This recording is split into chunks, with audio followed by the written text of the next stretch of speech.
Hi, everyone. I'm AnnaLee Giraldo, and I am the director of the Kinderhook Memorial Library, and I'm here with Amy Peker from the Voorheesville Library, and we just wanted to first start out the program by giving you a brief introduction / background on the two of us and what we do and where we come from. So as I said, I am the director of Kinderhook Memorial Library, which is a small rural library in Columbia County. We serve about 6,400 people. Prior to Kinderhook, I didn't come from an administrative background, but I had been a public librarian for 8 years, mostly at large urban public libraries, first at Crandall Public Library in Glens Falls, and then later at Albany Public Library, mostly in reference service. I had worked on the BTOP grant at the Albany Public Library in my last year there and been the administrator, so I had a little bit of supervisory experience. I had 2 employees at that location, but very, very limited. I had no idea what I was getting myself into. So then I began at Kinderhook in April of 2011, and that's where I've been since, and it's never dull. All right, I'm Amy Peker. I'm currently the Digital Services Librarian at Voorheesville Public Library. It's a school district library chartered to serve about 7,200 people.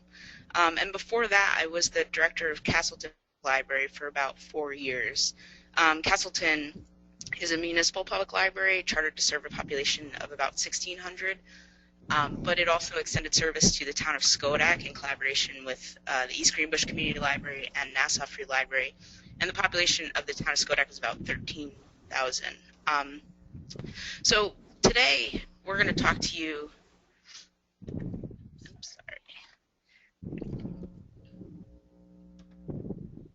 All right, today we're going to talk to you a little about the structure of public libraries in New York, how they're regulated, what resources are available to help understand and comply with the regulations. And we're also going to talk about the roles we step into as small library directors and share some of our experiences as we both grew into those positions and learned what it meant for ourselves. So the New York State Public Libraries fall under the purview of the New York State Education Department and the Board of Regents. So we have a little diagram up here so you can kind of see the structure of it. And they set the regulations and minimum standards for chartering of public libraries. And there is also, within this graph, there is another slide that has a pop-up of the Cultural Education Department, which is where the New York State Archives, the New York State Library, the New York State Museum, Public Broadcasting, Summer School for the Arts are all under cultural education, as is the Division of Library Development. Division of Library Development has a lot to do with the organization, structure, funding, legislation of public libraries in the state. I interned there when I was in library school, and it was hugely helpful to sort of learn the ins and outs of this stuff. So for more information on the different types of public libraries, which are differentiated mostly by funding sources and manners in which the trustees are elected, and if you want more information on that and where they fall in the scheme of the governmental organization of the state, you can visit the Division of Library Development's website, and we also have the New York State Education website with this chart. The website is listed right on the bottom of the slide. We don't want to bore you with too many details here, but that's a general overview of things. So we're going to talk a little bit about minimum standards, and specifically Regulation 90.2, which is a regulation set forth by the Commissioner, and it identifies 11 minimum standards that public libraries need to meet in order to collect public funds. And each of these standards also helps libraries promote local library service, promote public support, and it holds us accountable. So for example, one of the standards is that we present an annual report, which some of you might be working on currently. We're sorry for you if you are. It's terrible. We won't keep you very long.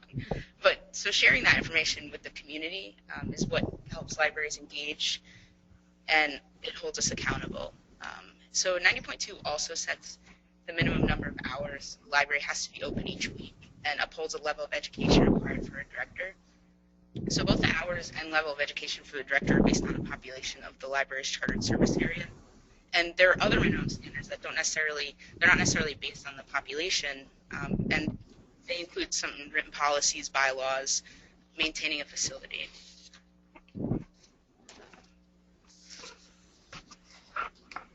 So I also wanted to mention before we move on to this next slide here, something Amy was just discussing, the minimum number of hours and the level of education for the director.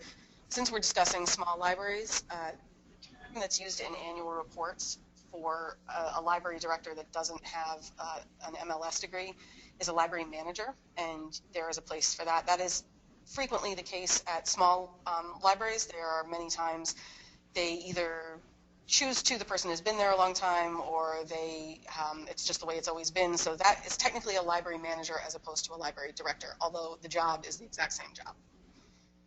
So this next slide that we have is a picture of the library systems in New York State.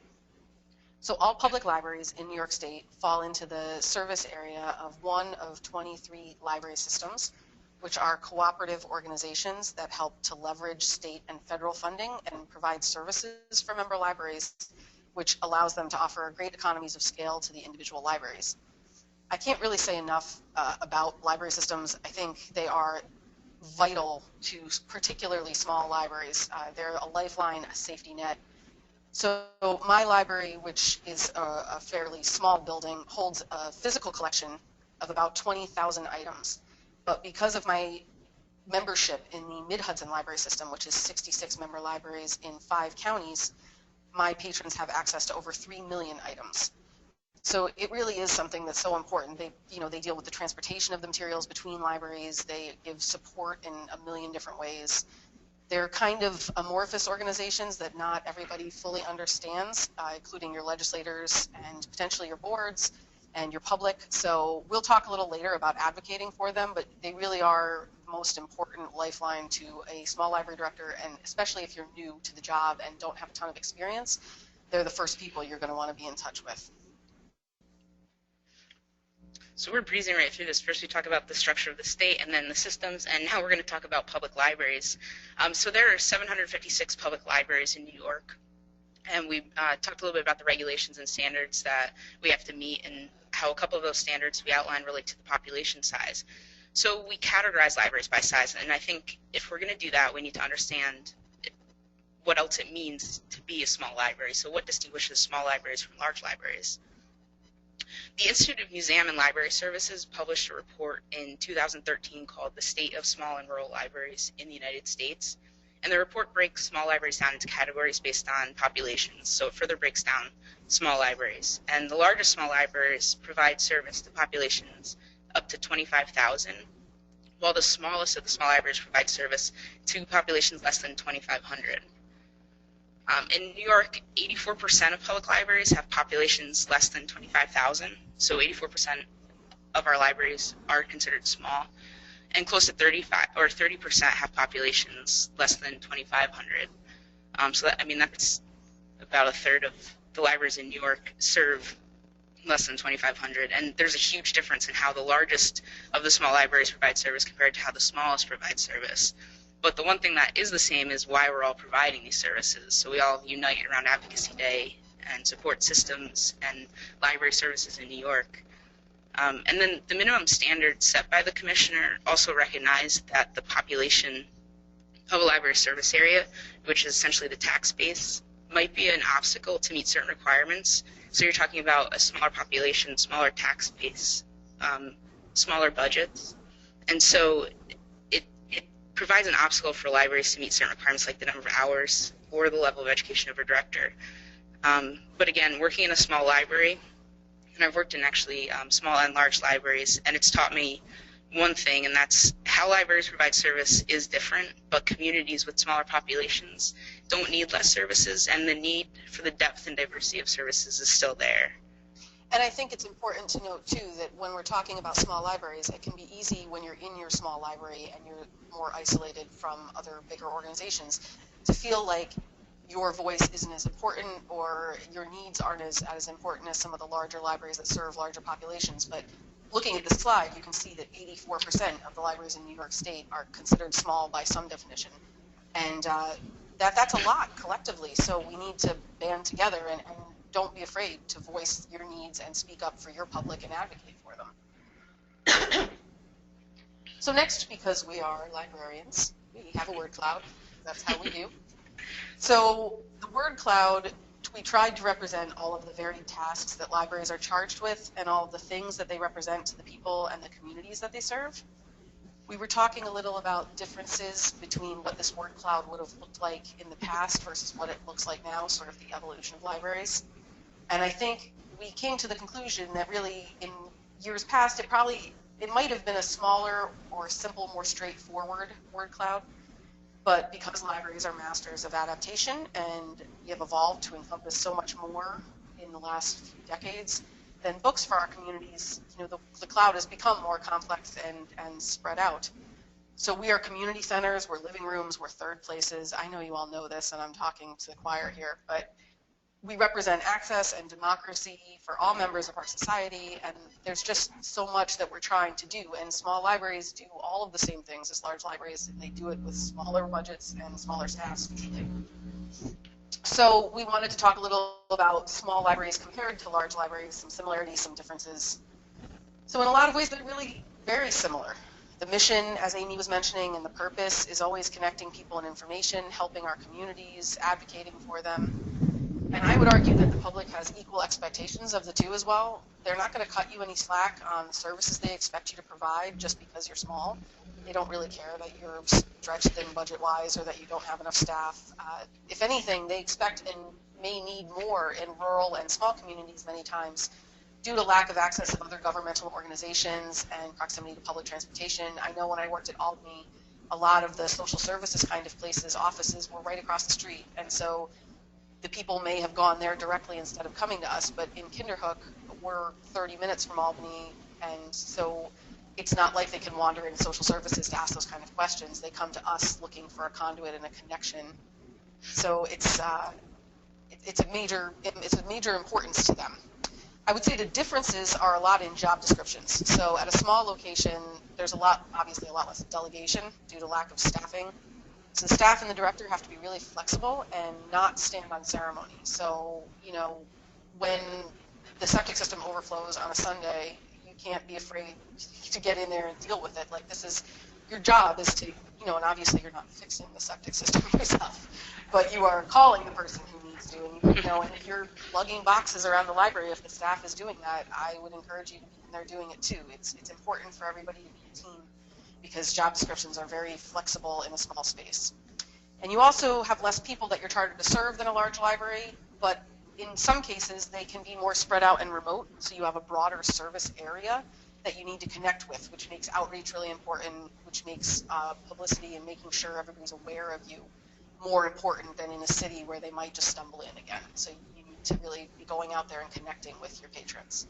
Yeah, and in some ways that's even more challenging for those rural libraries, because we're advocating for internet connections, and sometimes we are the internet connection to more rural areas. So engaging with community, you need to get out. Like, you have to leave your library and see what the community needs, and learn more about that. And that can be tough, because you can feel like you're in your library and you're one of the only people working there, and it can become trapped in there easily. So it is worth making a point of getting out of your building. What is the role of library director? Amy and I have sort of broken it down into three main categories that we think cover most of it. They're pretty broad. Obviously. The first one is leader, and vision is really what leadership is about to me. So you have to decide where your library needs to go in a way that will best benefit your community, and then you have to make the plan to get yourself there.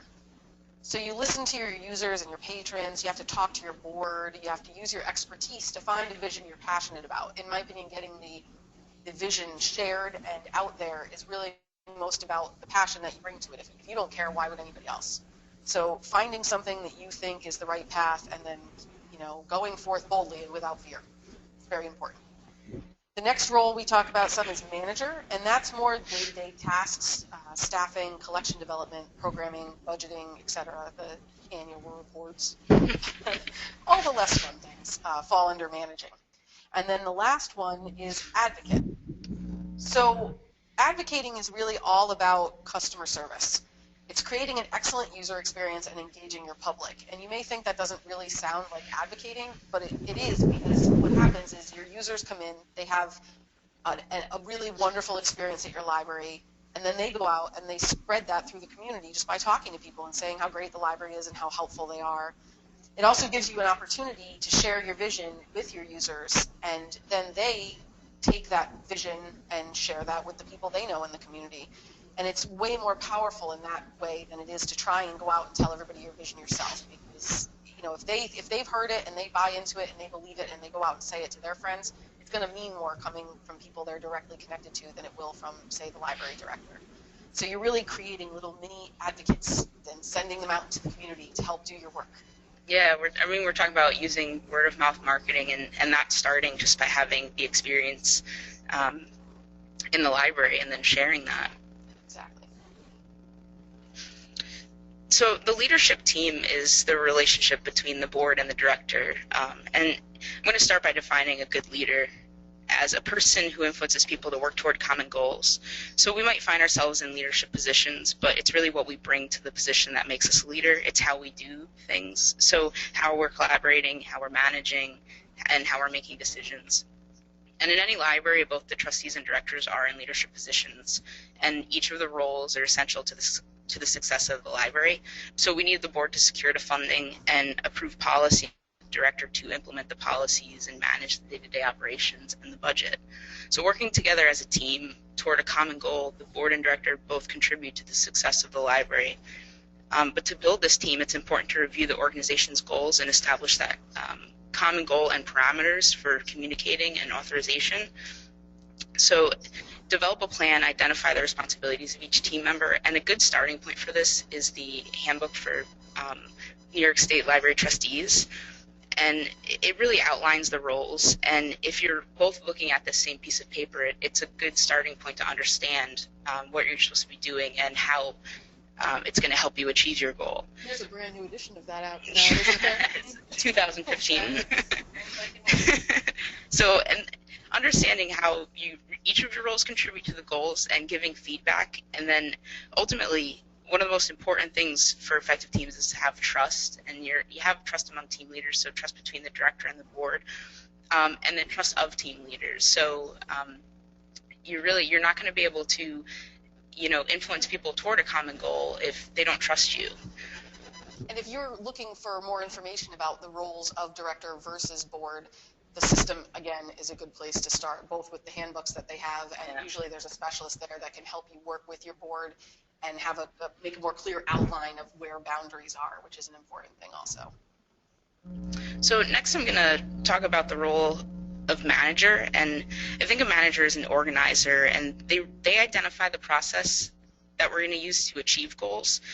And the Harvard Business Review published an article called 3 Things Managers Should Be Doing Every Day, and identifies those 3 things as building trust, building teams, and building a network. The article describes how we can be efficient, productive managers and leaders, and essentially do all these things that we need to do as small library directors if we can learn to lead through our management. So that's to say that if we can apply our leadership skills to build teams and run small libraries by focusing on how we're doing our work as managers and how we're delegating, communicating, and giving feedback. So leadership and management aren't the same thing, but good managers apply leadership skills as they manage. Think about managers you've had when you felt invested in what you were doing, when you felt valued, when you worked in a positive environment, and then think about what that manager did to support you and to create that environment. And I think that's an important thing. A lot of people who come to library directorship at a small library are like Amy and myself in that they may not have a lot of management or leadership experience. And I think it's important to remember that you may not know what it's like to be a manager, but you know what it's like to be managed. And so you can really let that instruct the way that you lead and manage, the things that you liked and didn't like, the things that worked for you and didn't. And a lot of it comes down to respect and mutual enthusiasm about the job. And so it's just important to think that if you don't know what exactly to do to manage, think about how you'd want to be managed and start there. Yeah, and I mean, thinking about that, when I've worked in a positive, productive environment, I usually have a manager that's listening, a manager that I trust, and holds themselves accountable. And positive environments are attractive. So as managers and small library directors and leaders, we definitely want to work to create them, because we're going to have staff that want to stick around and become invested in the organization. And then it goes back to that advocacy. So staff extend that positive environment to the service areas in the library when they're working with patrons. So staff, if they have a positive environment to work in and staff interact with patrons, they're creating a positive patron experience. And then beyond that, when staff leave the library, they're going to extend positivity about their library to the communities. And one of the many learning experiences I had as a manager was when I questioned the way I evaluated staff. I didn't have experience in this, but I just wasn't happy with the system we were using. It was an evaluation form we've probably all seen, so it ranked you from satisfactory to, or unsatisfactory to excellent. In this environment, I worked with staff face-to-face every day, and we gave each other instant feedback. And so this whole form that was unsatisfactory to excellent, it should have been obvious at that point, and it wasn't holding me accountable as a manager, and it was really more stressful for the staff, I think. So I ended up wanting to learn something that comes, like, if you identify a weakness or a strength, I want to learn more about that, so where it comes from. And then I also want to learn about the external factors and the obstacles that might create a strength or weakness. So during reviews, I wanted to learn more about what we need to do to improve and how I can help support that. I also wanted to hold myself accountable and show my staff that I was doing that. If I had expectations of my staff and they were healthy expectations, I should be giving them the tools to meet that. So I ended up asking each staff 4 or 5 open-ended questions, and I found 2 questions to be the most valuable. And one of them was, how can I help them work more productively? And this, we had a little bit of a conversation around it. It was more about the environment. So, you know, if there were things that we could just simply adjust in the environment. And I had a dialogue about that with each of the staff. And then I asked what they liked or didn't like about my management style. And this one was interesting because who wants to say what they don't like about your management style to your manager? But it was actually really helpful. And it showed too that I was trusted because they were willing to share that feedback. And it helped me because I'm in a position where this is really my first management position, so I wanted to learn. I wanted to learn how to improve and grow.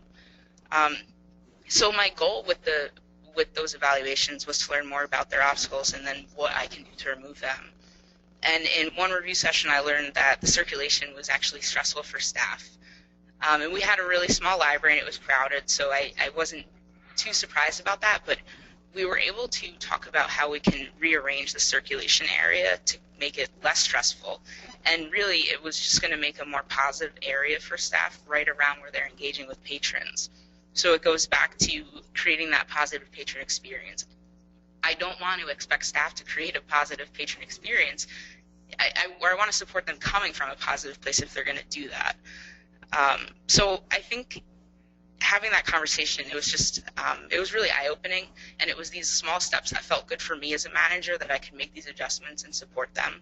And I think it showed the staff that I wanted to support them.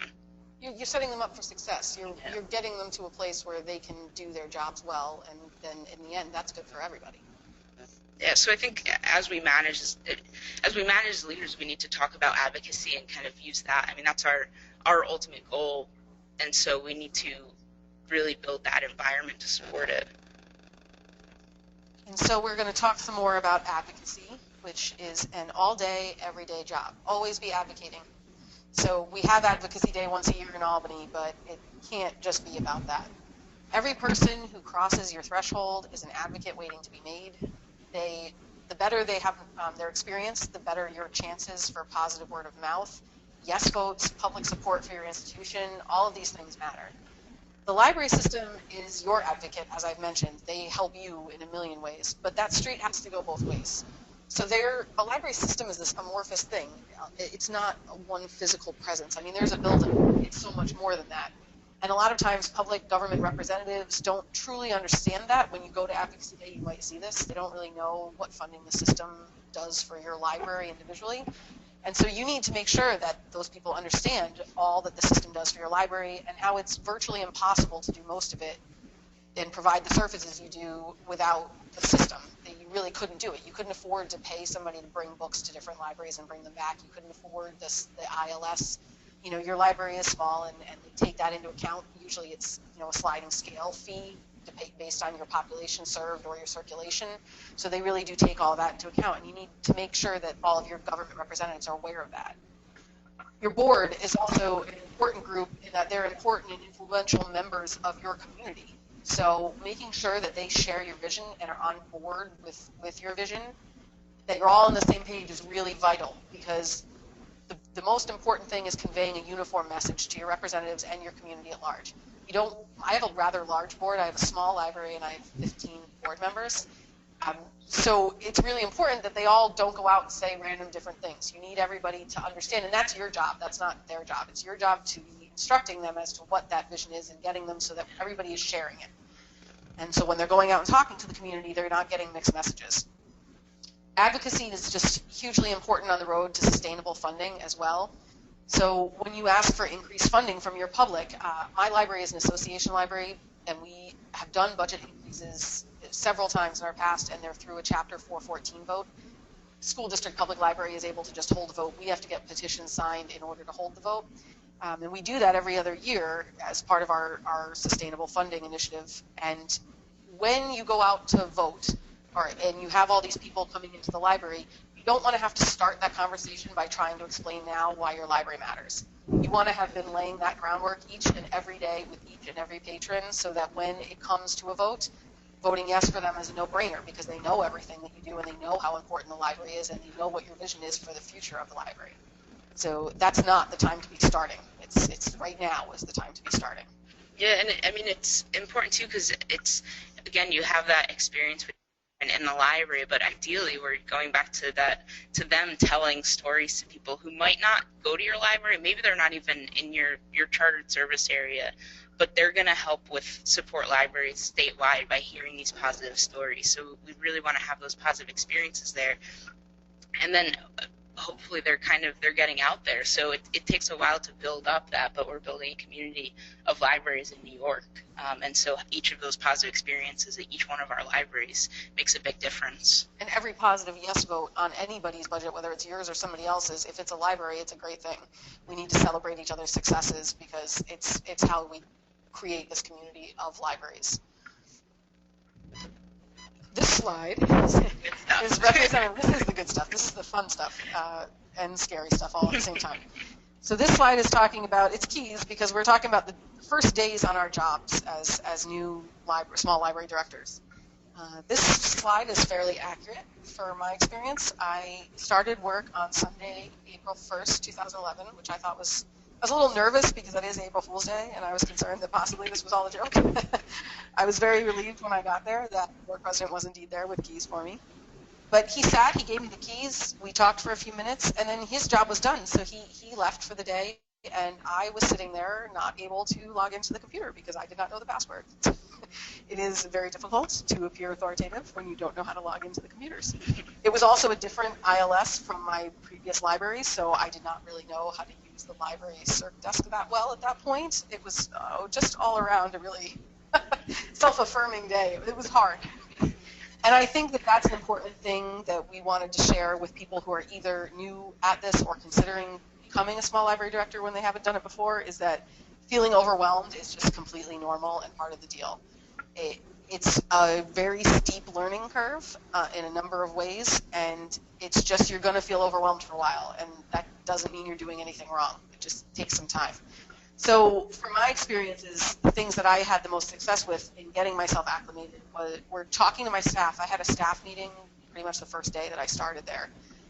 It's a very scary thing for staff to have a new director. They don't know what you're going to do. They don't know if their jobs are safe. They don't know if the whole library, I mean, the director who was at Kinderhook before me had been there for 11 years and done, luckily, a really fantastic job. And so I was just looking to continue the upward trajectory. I wasn't looking to make big changes. But I also wanted to assure them that while there would be changes, because I'm a different person than the last director, they weren't going to be immediate, and that I was going to take time to figure out what changes made sense for this library. I wasn't just going to change things for change's sake. I wanted to talk to them, ask them questions, because here's the thing too, you may be the only librarian with a degree in your library, but that staff knows that library and they know that community in a way that you probably don't. I did not live in the community I got the job in, and so it was really important for me. And it's a small town, like many small libraries, so there's a lot to that. There's a lot of things going on that you need to be aware of that you won't know without talking to somebody who's from there. So they're very, very helpful. Plus, they have institutional memory. They know how things have been done in the past, which can help instruct your future decisions. I also wanted to say that you want to meet with other directors and talk to your library system and get to know your board. You want to do that early on. My first Directors Association meeting at Mid-Hudson was my third day, and it was overwhelming, but sitting in a room with 40 directors of all different size libraries was also really helpful right in the beginning because it gave me an idea of the scope and size of our system and some of the stuff that was available, and many of them were just so pleasant and nice and willing to help. They knew I was new. They knew I was overwhelmed. I did not have it very well, apparently, and they were really, really helpful. And I think as far as your board, you really want to find out, you want to talk to these people and find out what motivates them, what gets them excited, what things they really want to see for their library in the future, because they are the people who technically have ownership of an association library anyway, is the board. And you really want to make sure they're invested and excited and are in on all of the things that you're excited about too. So when I came into Kinderhook, we were starting to revitalize building projects. They had started a building project capital campaign and had to put it on hold because of the recession. And when I came in, they really wanted to start it over. So I came into it working from that angle, and it was something that I had zero experience in. I am not a contractor, nor am I an architect. And so that was a big challenge, but it was also a great way to kind of lean in head first and get my feet wet and just get in there and try some things out. And it's, we're in the middle of a capital campaign now, and we're breaking ground on a small addition, which is only part of the larger plan, but we're breaking ground on that this year. So it didn't kill me. so rest assured, it won't kill you either. That's the thing, you learn so much with all those new things, because it's some of the things that you wouldn't expect in being a library director, but the things outside of like running a library, like a building project management, essentially managing, working with an architect and everything that you learn in this position is amazing. Yeah. Oh, it's historic preservation meetings, zoning and planning. Like, yeah. I don't know anything about. I didn't know anything about any of those things. I know now more than I ever wanted to know. Yeah. What I can say about that. So my first day was similar in the sense that the keys were handed to me, but they were handed to me. My first day was a board meeting, and it was a holiday, so we just had the board meeting. So I went to the board meeting and got the keys there. And unlike AnnaLee, I worked in Upper Hudson Library System before I started as a director in the system, so I was familiar with ILS. We were using Horizon. And so I had that for comfort, so I could check books in and out, and I was really comfortable with that. So I hung out a lot at the circulation desk. I got to work with the staff a lot, and I also made myself available to the public by being there. And I think that by putting myself in that position, and it was a really good first step. I got to learn about the environment and get feedback, and the public, I think, really like to see that. At first, I actually got a lot of negative feedback because the library didn't have a director for about a year before I started. So the feedback was geared toward a lack of services such as programming, and we didn't have any new books. Their books weren't ordered for close to a year. So by putting myself in the eyes of the public and aligning myself with staff, they essentially gave me my job, and that was to provide programs to get more books. And that was actually that was where my experience was. So I worked at Albany Public Library before that, and I worked in programming and helped facilitate some of the programs.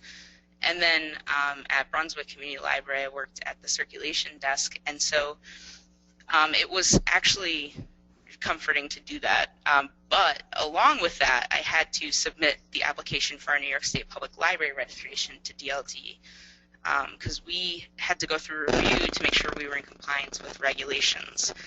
So this was the 11 minimum standards we talked about earlier, and I essentially had, programming and ordering materials, which I can do that. But then the 11 minimum standards I had a checklist for, and I had to do all of them. So I had to write policies, bylaws, create a brochure, compile data for the annual report. I think I started mid-January, So we were in annual report season, so the 11 minimum standards on top of that annual report. So it was a crash course in the structure and laws of public libraries in New York State, but it was also, within the first 2 months of being a small library director, it's probably the best education I could have asked for because I felt pretty confident in that going forward. So I was at Castleton for about 4 years and ended up leading a couple changes there, and the biggest change was an interior renovation project, and it was an extensive project. And what I ended up doing that, it was actually just before I left, in about 4 years, we went through this renovation, and up until then I worked really hard to build community around it. So we had a really positive environment. So we didn't have a great space for 3 years, but we had a really positive environment around it. And then we went forward with this renovation project, and it was really well supported. And so what we were able to do is we just created a great space, and we still had that positive environment around it. But that really came from listening to what the community wanted and making sure that my vision and the board's vision for this space aligned with what they wanted. And we had trust with the community. And I think if we didn't do that, we would have really just created this, I probably would have still thought it's a great space, but it would have been in a really negative environment because we didn't have their trust. So there would have been questions about where this really came from. So I worked closely with staff and the community, and I did that by reaching out to local organizations. I attended a lot of board meetings, Kiwanis meetings, preschool board meetings. I worked really closely with the Friends of the Library, and I always listened to what they needed and then shared what we could do to help support them. And being in the community, it helped me hold myself accountable. So I was a library aide and library assistant working programming, and then stepped into a position as a library director, and went through an extensive renovation project, and not at one point did I doubt that this would really not be successful, that this wasn't what the community wanted. And that was because I knew I was in a position to get feedback from the community to help keep me on track. So I was confident that if it wasn't what they wanted, then I would have heard about it.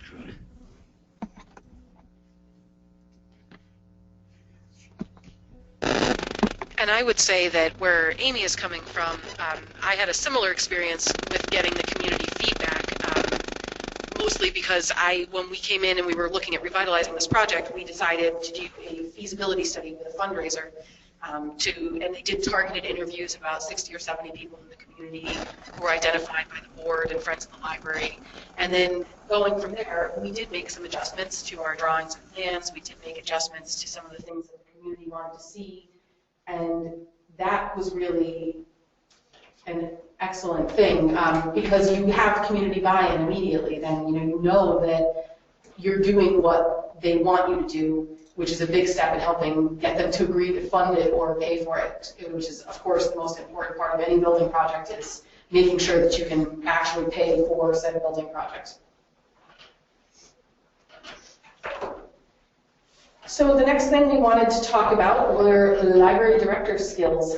And I would say, I keep joking around with Amy that the picture of the man twisting himself into a pretzel on the screen is probably easier than being a library director at a small library. I can't do that. So we both had some library-related skills when we took our positions as directors, but those skills were related to services like programming, circulation, reference, so they were specific to, they were more hard skills. And as directors, we learned more of the technical aspects of public libraries, like the structure in New York State and law. But we also began to identify how we can be better leaders and managers, and some of the soft skills that we needed to understand and apply to these roles. So one of the things I find helpful are personality assessments like Myers-Briggs. I think they're interesting and helpful because you get to identify things that you might not be able to put into words. And it's also helpful to kind of look through other personality types and to see how other people might approach things. And it's not to say that we all kind of fit in this personality type specifically, but it just gives you other lenses to consider when you're working with people. And it helps us, if we learn about different people, we can work a little bit more productively with them. We're coming from a position of understanding. So we think that you're probably more likely to come into the workplace with hard skills, things like the ILS or, knowing just basically collection development, that sort of stuff. Those are things that are the same roughly at any location. They're common among all libraries, and so if you've worked in libraries before, you probably have some handle, and the learning curve will be less steep. Soft skills, on the other hand, they develop over time and with experience, and they're much more unique and tailored to the individual library and community that you're currently working in. So while the skills will transfer to other libraries, there still is a learning curve when you get there because it is a different community. There are different patrons, it's a different building, it's a different board, it's different history. So those things it just takes some time, and there's no two ways about it. You can't really rush through it. And lastly, we have on the slide ninja skills, which we think are the most important. You can't have too many skills. No. And ninja skills, we sort of would categorize them as the time I got a call about a bat in the toilet or a man digging holes in the front yard with a metal detector. You just want to be prepared for anything. IT outages, drunk patrons, septic system overflows, these are all in your ninja skills toolbox, and you develop that really quickly also out of necessity. So the next slide is a director toolbox, which I wish they gave you a shiny red toolbox full of all of the things you need when you start it, instead of just giving you keys, but they don't. So we're going to try and give you one here.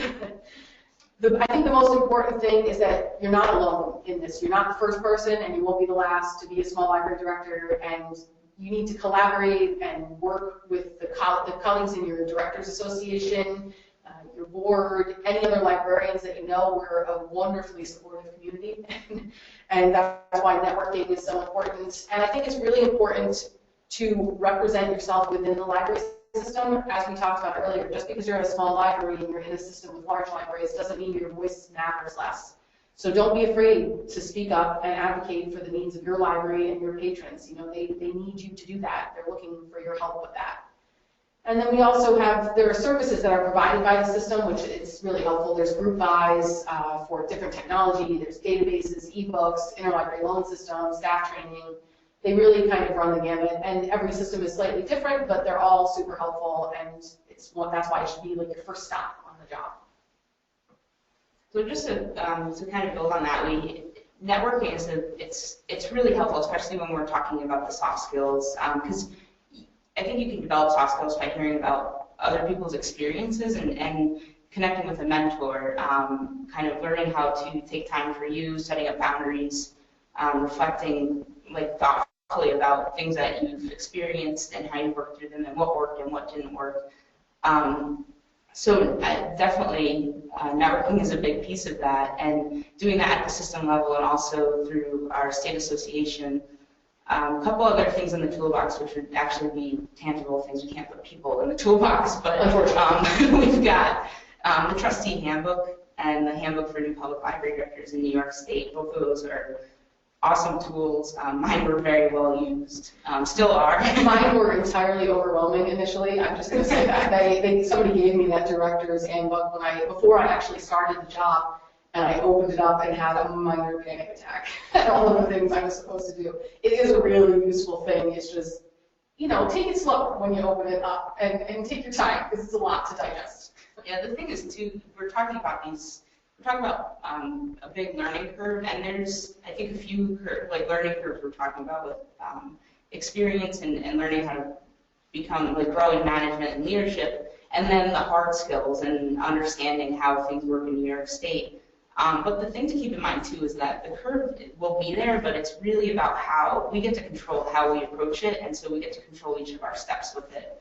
And so take that. So take the time to learn it, take the time to figure things out, because that's definitely there, and you have support for that.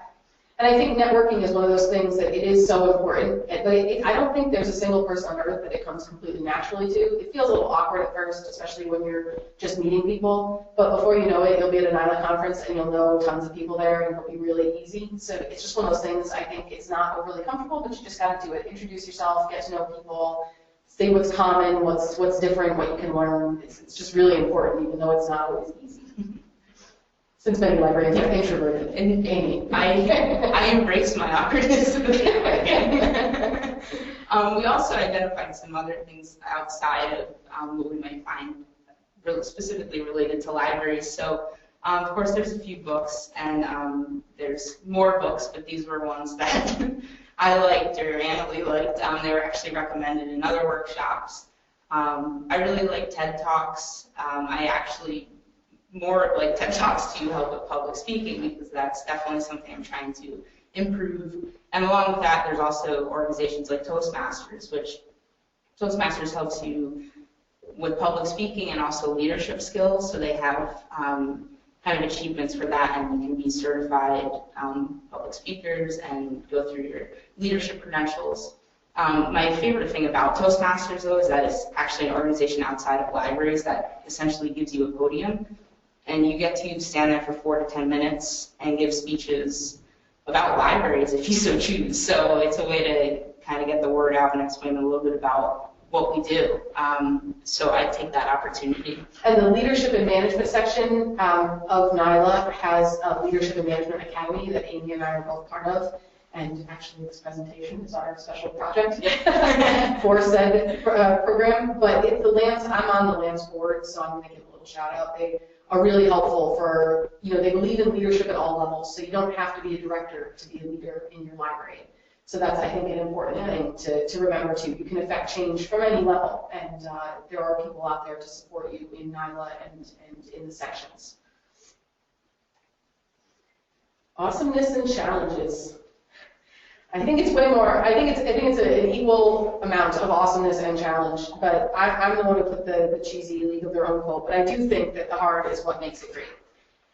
I think everything that makes the job difficult and it makes you sweat, makes you unsure of yourself, not sure you can do it, it's the same things that make it so absolutely rewarding. There is never a dull moment. I have been in my library 40 years and I am still learning something every day. I am never bored. And I think what's really great about it is you have this impact on your community and your organization that's so obvious and so immediate that it's sort of addictive. Especially if you've worked at larger organizations where more red tape and middle management stuff is involved, to have the ability to be like, I don't like this setup at the CERC desk like Amy did, and so I'm going to change it, and then you do it, and there's a positive outcome. It's so amazing. And if the outcome isn't fantastic, then you try again. Like, it's not the end of the world, and you got to try things out to know what works. But the fact that you are able to make that change of your own volition is just a really fantastic feeling. But that being said, I think fit matters, and this job, just like every job, is not for everyone. It's stressful and occasionally, and Amy and I have talked a lot about job creep, the idea that home life and work life get a little more intermingled than you might care for them to when you're a small library director, because if the septic system does fail on a Sunday afternoon, it doesn't really matter that you're not on the clock at that point. You're the director and you're the one in charge. And when I make a trip out of the country or something, I have to make sure there's a chain of command in place because they're used to me being the one there to deal with it. So I think also the one other thing that I would say to small library directors that I have experienced is, if you do the job and you like it and you're good at it, you might get some people trying to push you along the treadmill and say, oh, when are you going to go to a bigger library? And I just think that even small libraries deserve great directors, and just because your library is small doesn't mean its impact is. So don't let anybody push you along any faster than you want to go. You could stay in a small library and have a tremendous impact and a very rewarding career, and I think that's worth saying. But given that, if you end up at a bigger library, all of the skills that you're learning are only going to transfer. All those jobs that you couldn't delegate at your small library, you've done them, and you'll know who to delegate them to really well when you get to a bigger place and have that option. So I think that's either way you go, you're going to take a lot from this. I think there's a lot to be said for understanding a process because you started it and you ended it. So everything that had to happen for a process happened in your head, and so you get to understand all the pieces to it. So then taking that to a bigger library where maybe there are departments or something, you've already experienced that streamlined process in your head. So I think it's a really unique lens, and I think it's really helpful to have. You get to try out anything, you get to kind of make it what you want, and I think AnnaLee we both had really different approaches to being small library directors and librarians, and I think it shows in your library a little bit what you bring to it, which is the best part. So you're really building a community around your library, and you've kind of made it that. We were saying that it's sort of like how dogs and owners sometimes look alike. The library will sometimes start to take on a look very much like the director. So, Amy is very tech-oriented and redid the website at Castleton and did all this great work with that. That is so not my bag. And my library, I'm very, very into warm, welcoming environment, customer service, great programming. Those are the things that get me excited. And so that's very much the look that my library has taken on. And it's great because they take on a little bit of you. And you leave that there when you move on someday too, but I do think it's worth being said that you can't expect the moon immediately. Like, you're going to want to go in, and then once you get over the initial shock, you're going to want to do everything, and you can't do everything immediately. You need to put a plan in place and take your time and give yourself a little space, because it's not something that you can do everything at once. It takes some time. So be patient with yourself. Yeah, I think the best thing about this experience for me was how much I learned about libraries, but how much I learned about myself too. I learned a lot about how I work, how to set boundaries, and what I want to really do, what my next steps were, because I got to take on anything I wanted. So I could try. I mean, I did anything from story time to an extensive interior renovation, and in essentially doing that and everything in between, I really figured out what my next steps might be. So it's awesome. Yeah, you get to try on every hat. Yep. So then you decide which hats. Like for me, I would pass the IT hat to somebody else happily. that's not my hat. But there are, you get to try them all on, and it does help inform your career and decide where you want to go. And it really is an awesome job. It was the best learning experience you could possibly have. And so now we just wanted to say thank you for listening to us this whole time, despite minor microphone issues, apparently. And we have given you our contact information. We're more than happy to take some questions now, but we also are available if you want to email me or call me. I get you my phone number too. We would welcome any kind of inputs or questions that you have, and do our best to try and be helpful. Excellent. I thank you both, and I'm sure that everyone on the line joins me in thanking both Amy and AnnaLee for a fantastic presentation. I apologize also for our little bit of technical issues with the sound, but we got that covered. At this point, we'll end today's recording and move into the question and answer session.